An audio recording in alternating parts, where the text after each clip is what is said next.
자, 이번에는 100점 목표 시간이고요. 1분기 어닝 시즌이 실적 시즌이 내일부터 이제 삼성전자 잠정 실적 발표를 필두로 시작이 됩니다. 내용을 좀 들여다봐야 될 텐데 매경 이코노미의 박수호 기자가 나와 있습니다. 어서 오세요. 네, 안녕하세요. 네.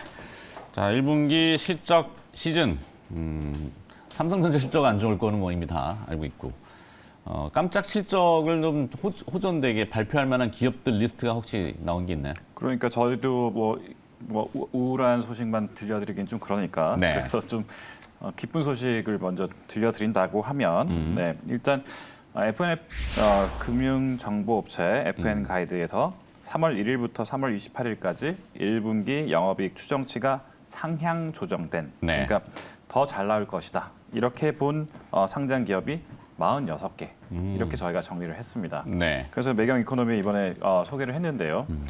주요 업체들 중에서 삼성전기, 또 뭐 LG전자, 그리고 LG 에너지 솔루션, 기아, 효성 TNC, 진에어 이런 회사들이 거론됐습니다. 네. 저게 2월보다 3월에 계속 추정치가 올라가는 건가요? 네네, 그렇죠. 그러니까 추정치. 2월 말에 이제 이 기업들이 영업이익이 이 정도 될 것이다 했는데 이 예상치를 더 높여서 올라갈 만한 기업들만 엄선했던 게 이번 기사입니다. 네. 눈에 띄는 건 LG전자가 1조 원대를 좀 넘어갈. 그렇죠. 물론 네. 결과는 나와봐야 되겠지만. 네, 그렇습니다. 기아도 네. 네, 상당히 높네요. 네네네. 저런 리스트는 꼭 참고를 해볼 네. 만한. 사실 주식이라는 게 요즘 뭐 워낙 광풍이 불고 있는 분야들이 있긴 한데 네네. 실적을 따라가는 게 정상이겠죠? 그게 이제 분기 실적 발표를 거의 앞두고 지금 나오는 이 발표, 그러니까 추정치이기 때문에 그래서 조금 더 신뢰감이 높지 않을까 이렇게 예상이 되고요. 네. 그래서 이제 하나하나 좀 짚어본다면 특히 이제 삼성전기 이야기가 좀 많이 나오고 있습니다. 삼성전기가 이제 그 8개 증권사가 3월 들어서 삼성전기 1분기 실적이 많이 개선될 것이다. 6월 달에 예상치보다 뛰어넘을 것이다. 이런 이야기 하고 있는데 네. 이야기를 좀 알아보니까 이게 이제 그 최근에 갤럭시 S23, E23가 울트라 모델을 구축하면서 그럼 여기에서 보면 이제 이역 화소 카메라 이런 이야기 많이 나오잖아요. 그렇죠. 또 여기에 이제 그 들어가는 부품들이 다 하이엔드 부품들인데 이걸 삼성전기가 만드는 겁니다. 맞아요. 네. 그러니까 그래서 이런 부분들 때문에 이게 이제 스마트폰에서 신제품 중에 하이엔드 그러니까 고가 제품이 계속 잘 팔리면 삼성전기 더 좋아질 것이다. 이렇게 정리할 수 있고요. 네. LG전자 또 재밌어요. LG전자가 증권사들이 이제 보통 목표 주가를 한 13만 9,900원, 그러니까 14만 원 정도 예상하고 있거든요. 그러면 지금 현재 주가가 11만 6천 원대 정도이니까 이거에 비교하면 오를 가능성이 좀 높은데 이렇게 네. 생각할 수 있잖아요. 네. 근데 이게 LG전자가 그만큼 이제 그 원가 관리를 잘했다. 그래서 이제 재고 관리를 잘하다 보니까 1분기 영업이익이 1조 5,187억 원 이렇게 전망한 증권사도 나왔습니다. 그러니까 이게 예상치보다 굉장히 많이 좀 나올 것이다 이렇게 하는 부분들이 있거든요. 그래서 이 LG전자 왜 잘하냐 이렇게 보니까 그 1분기 뭐 이런 쪽에서 봤을 때 TV나 이런 쪽 전장 이런 쪽에서 봤을 때 예상보다 원가 관리 잘하고 그다음에 TV 특히 전장에서 지금 매출이 좀 많이 올랐는데 이게 이익의 기여도가 높아졌다 이렇게 정리할 수 있습니다. 네. 뭐 기타 등등 기업들이 쭉 많은데 어떻게 다 하실 건가요? 아니면은 뭐 건너뛸까요? 조금 추가로? 제가 눈에 띄는 추가로 거. 하나 더 본다 그러면 역시 뭐 이제 LG 에너지 솔루션 볼 수밖에 없는데요. 네. LG 에너지 솔루션은 이제 뭐 2차 전지 워낙 강하니까 또 오를 거야 이렇게 생각할 수 있는데 이게 이제 그 미국에 있는 그 전략적인 정책 기조가 이제 IRA라 그러잖아요. 네네네. 인플레이션 감축법. 여기에서 보면 이제 인센티브가 이제 전기차 많이 써라. 사실 이런 거거든요. 이거 할 때 배터리 생산 세액 공제라는 게 있는데 이게 이제 한국 기업이 여기에 해당이 되냐 안 되냐 이런 거 있었는데 미국에 직접 이제 공장을 지은 회사들은 많이 수혜를 입을 거다 이렇게 볼 수 있거든요. 그런 거에 봤을 때 LG 에너지 솔루션 앞으로 계속 괜찮을 것이다. 이렇게 보는 시각들이 여기 많아서 목표 주가를 올려서 봤다. 이렇게 볼 수 있겠습니다. 네. 자, 일단 1분기 실적 시즌을 앞두고 실적이 조금 눈에 띄게 이 눈높이가 올라간 기업들 그렇죠. 리스트를 좀 봤고 반면에 감사 보고서를 기한 내에 제출하지 못한 상장사들도 있죠. 네. 상장 폐지 위기 종목 네. 이런 것도 좀 알 필요가 있는데 어떤 기업들인가요? 그렇습니다. 이게 이제 뭐 잘 나가는 기업도 있겠지만 이게 이제 그 감사 보고서를 낼 수 없다는 건 그만큼 뭔가 회계상의 문제가 있다 이렇게 볼 수 있겠거든요. 네. 그 한국거래소에 따르면 2022 회계연도 사업보고서, 감사보고서 공시를 통해서 감사 의견 비적정, 그러니까 부적정 혹은 의견 거절 혹은 범위 제한 한정 이런 그 판정을 받은 곳이 대상에 오른 곳이 코스닥 상장사만 10곳이다 이렇게 정리할 수 있겠습니다. 네. 여기 보면 비덴트, 그다음에 버키 스튜디오, 뉴질랩 파마, SD 생명공학, TLI, 한국테크놀로지, 셀리버리, SD 생명공학, 셀피 글로벌 이런 국일제지 이런 거를 좀 눈여겨 보시면서 투자를 하시거나 할 때 좀 참고를 하셔야 되겠습니다. 네. 이미 뭐 거래가 정지되어 있는 네네네. 기업도 있고 네네. 앞으로 어떻게 될지 모르는 기업도 있고 한데 불확실성을 안고 선택하기에는 조금 그렇습니다. 리스크가 있으니까. 네. 4월 현재 그래서 그 감사 의견 거절 등으로 상장 폐지 갈림길에 선 기업은 28곳에 달한다. 꽤 많네요. 네, 그래서 이런 것들은 항상 좀 참고를 하셔야 되겠습니다. 네. 자, 일단 실적과 관련된 이슈를 먼저 다뤄봤고, 두 번째 이슈 또 등장하고 있죠. 아침에도 뉴스가 나왔는데, 제가 본 뉴스는 이더리움이 비트코인을 제치고 9개월 내 최고가, 절대 가격이 아니라 이제 상승률인 것 같아요. 네네네. 업그레이드 이슈가 있다고 하는데, 요게 이제 뭐 반감기, 용어는 좀 어렵습니다만, 네. 코인은 좀 어렵더라고요. 네, 이게 뭐 그냥 비트코인 자체가 처음에 만들어질 때 2,100만 개를 딱 정해, 네. 총 캐낼 수 있는 그렇죠. 네, 총 캐낼 수 있는 게 2,100만 개입니다. 그러니까 네. 이 2,100만 개를 가지고 이제 문제를 풀어가지고 거기에서 블록을 생성하는 사람. 네. 그래서 채굴이라는 표현을 하잖아요. 그렇죠. 그러니까 뭐 이렇게 땅 파는 건 아니고요. 그러니까 어려운 문제를 풀면 거기에 따라서 보상을 해주는 거를 이제 블록을 생성한다. 그래서 이걸 이제 채굴이라고 하는데, 네. 그러면 채굴하는 사람들한테 보상을 해줘야 되잖아요. 그렇죠. 그래서 이 보상을 해주는 게 보통 이제 지금은 비트코인 5개. 채굴한 사람들한테 뭐 이렇게 준다 이렇게 하는 건데 네.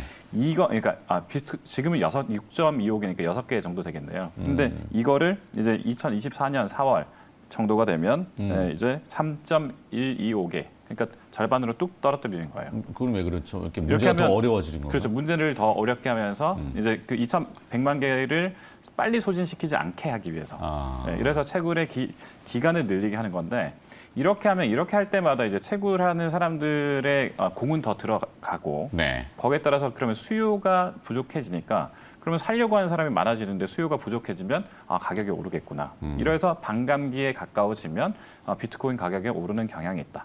이렇게 정리할 수 있습니다. 주식으로 치면 일단은 물량이 그렇죠. 품절된 품절주. 그렇죠. 뭐 에코프로비엠이 만약에 뭐 이렇게 지금 현재의 주식 수를 제한을 해버린다고 하면 네. 증자를 하지 않고 그러면 당연히 이제 사람들이 이거 자체가 이제 고급 주식이다라고 생각을 해서 또 서로 살려고 하면 더 오르는 그런 거하고 똑같은 거죠. 그렇죠. 수요는 계속 있는데 공급이 줄면은 가격은 오르는 네네네. 아주 기본적인 법칙인데. 네네. 자, 그러면은 반감기가 도래하면 비트코인 가치는 어느 정도로 지금 오를 거라고 예상이 되는 겁니까? 이게 진짜 수요 공급에 따라서 움직였는데 실제 반감기 전후로 비트코인 가격은 올랐습니다. 그러니까 이게 두 번째 반감기가 2016년 정도였거든요. 네. 2016년에 660달러 정도였어요. 그때 당시 비트코인 가격이. 근데 연말에 1000달러를 돌파했었고요.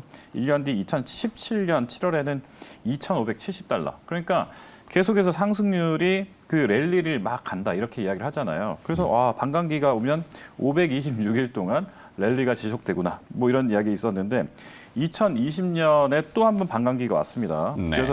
그래서 최고점이 2020년 5월에는 연말에 23,000달러였다가 2021년에 69,000달러 이렇게 막 치고 올라갔거든요. 네. 그러니까 이런 거 보고 있으면 반감기가 시작됐다. 그러면 한 500일 가까이는 계속해서 오르는 경향이 있다. 이렇게 보니까 2024년에 만약에 반감기가 시작된다 그러면 또 한 500일 정도는 오르는 거 아니냐. 이렇게 지금 사람들이 보는 겁니다. 네.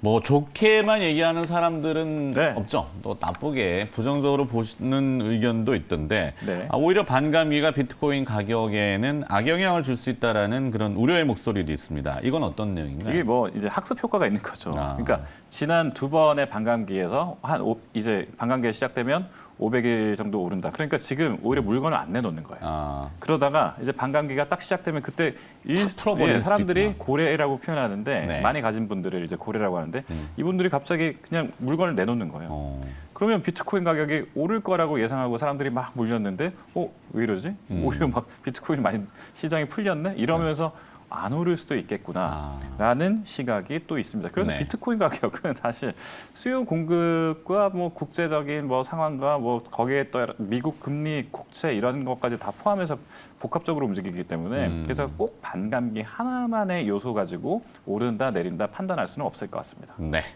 자, 비트코인까지 알아봤고 이제 또 세 번째 이슈는 개별 기업 얘기인 것 같은데 화면을 한번 볼까요? 아, 참 시끄러운 회사인데 DB하이텍 물적 분할의 불통 논란 속에 또 행동주의 펀드들이 달려들고 있네.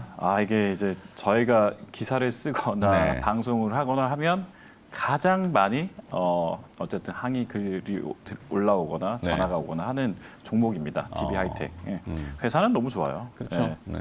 회사는 회사는 잘 되고 있는데. 네네, 진짜 정말 회사는 잘 되고 있는데 이게 이제 3월 29일로 좀 거슬러 올라가 보겠습니다. 3월 29일에 정기 주주총회에서 DB하이텍은 반도체 설계 사업을 담당하는 브랜드 사업부를 분사하는 안건이 가결됐다고 밝혔습니다. 이 말이 뭐냐? 그러니까 물적 분할을 했다 이겁니다. 그러니까 네. 그러면 물적 분할을 뭐와 뭐를 했냐? 자, 반도체 하면 이제 파운드리가 있고 팹리스가 있습니다. 그렇죠. 파운드리는 이제 위탁 생산을 하는 곳이고 팹리스는 이제 설계를 하는 곳인데 사실 이게 DB하이텍은 한 곳에 있었습니다. 그래서 한 곳에 있으면 뭐가 좀 나쁘냐면 자, 내가 그 반도체 설계를 맡기러 오는데 이 집이 생산까지 해주면 좋을 것 같죠. 근데 네. 안 그렇습니다. 왜냐하면 이 집도 자기 것 만들고 있거든요. 그러면 내가 경쟁사인데 이 집에 와서 설계만 맡기면 내게 위탁 생산 쪽에도 알려져서 유출되는 거 아니야? 이렇게 생각할 수 있잖아요. 네. 그래서 이런 그 위험 요소를 사전에 방지하기 위해서 물적 분할을 하겠다. 이게 DB하이텍의 현재 입장입니다. 그런데 이제 그 주주들은 조금 이게 좀 불편한 거죠. 그렇죠. 인적 분할이 아니라 물적 분할을 해버린 거면 이제 그 회사만 좋은 일 하는 거 아니냐. 그러니까 DB하이텍을 갖고 있는 사람의 입장에서는 새로 이렇게 분사하는 회사의 그 기업 가치를 내가 온전히 내가 받아들일 수 없는 거 아니냐. 이래서 기업 내가 주가 떨어지면 누가 책임질 거냐. 이 이야기 때문에 지금 계속해서 좀 반발이 일어나고 있는 거죠. 네. 뭐 이 LG화학과 LG에너지솔루션의 물적 분할 당시 초반에는 주가가 내려가는 현상들을 이제 트라우마처럼 생각하기 때문에 물적 분할을 반대하는 건데 뭐 결국엔 나중에 주가가 둘 다 네네네네. 올랐죠. 뭐 DB 입장에서도 그렇게 주장을 할 수 있고 주가라는 건 알 수는 없지만 네네네. 주주들은 일단은 소액 주주들은 반대를 좀 하는데 행동주의 펀드가 들어가서 어떻게 뒤흔들어 놓을지는 모르겠고 예. 지주사 전환이 그러면 가능합니까 앞으로의 전망은? 이게 이제 지주사 전환을 그러니까 DB그룹 그러니까 동부그룹에서 지주사 전환을 자기가 주도해서 하면 괜찮은데 네. 이게 이제 그 DB하이텍이 주가가 올라 버려서 어쩔 수 없이 지주사 전환을 해야 되면 이게 좀 골 때려요. 네. 그러니까 그렇게 되면 DB 지금 하이텍의 대주주가 DBINC인데 DBINC가 이제 원래 그 시가총액으로 보면 5천억 가까이 이제 더 지주사 전환을 하려면 무조건 이제 DB하이텍에서 시가총액을 놓고 봤을 때 네. 한 1,000억 이상의 그 돈이 더 들어가야 되는 거예요. 이렇게 되면 이제 지주회사를 억지로 DB하이텍의 그 기업 가치가 높아지기 때문에 저희 지주회사를 전환해야 되는 사건이 벌어질 때 여기서 이제 지주사 전환을 동부그룹이 5천억 이상을 자금을 땡겨가면서 네. 지주사 전환을 과연 할 수 있을지 이게 관건인데 밑에서는 동부하이텍 계속해서 뭐 강성구 펀드나 이런 쪽에서 들어오면서 네. 기업 가치를 더 올려버리면 5천억이 넘어버리거든요. 자산 총액이. 그러면 지주사 전환을 해야 되는데 이거 어떡할 거냐. 여기서 이제 좀 논란이 많은 거죠. 네. 흥미롭네요. 주가는 과연 어떻게 될지. 네네네.